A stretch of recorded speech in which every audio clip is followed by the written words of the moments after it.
And you know fully well that one of the central issues was the situation around Ukraine. We see the strive of the administration and President Trump personally to help facilitate the resolution of the Ukrainian conflict. And his strive to get to the crux of the matter, to understand this history, is precious.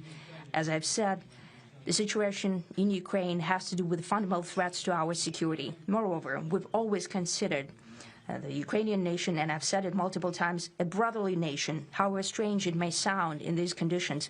We have the same roots, and everything that's happening is a tragedy for us and terrible wound. Therefore, the country is sincerely interested in putting an end to it.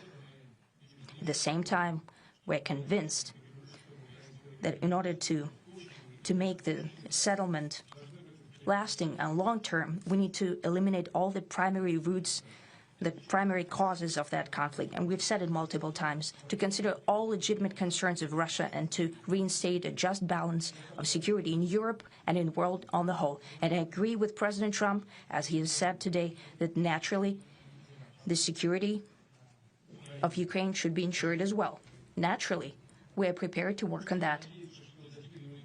I would like to hope that the agreement that we've reached together will help us bring closer that goal and will pave the path towards peace in Ukraine. We expect that Kiev and European capitals will perceive that constructively and that they won't throw a wrench in the works. They will not make any attempts to use some backroom dealings to conduct provocations to torpedo the nascent progress. Incidentally, when the new administration came to power, bilateral trade started to grow. It's still very symbolic. Still, we have a growth of 20%. As I've said, we have a lot of dimensions for joint work. It is clear that the U.S. and Russian investment and business cooperation has tremendous potential. Russia and the U.S. can offer each other so much in trade, digital, high-tech, and in space exploration. We see that Arctic cooperation is also very possible, and our international context, for example, between the Far East of Russia and the West Coast of the U.S.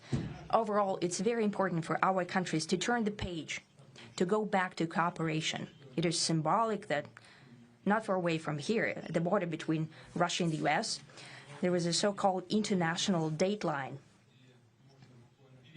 I think you can step over, literally, from yesterday into tomorrow. And I hope we'll succeed in that, in political sphere. I would like to thank President Trump for our joint work, for the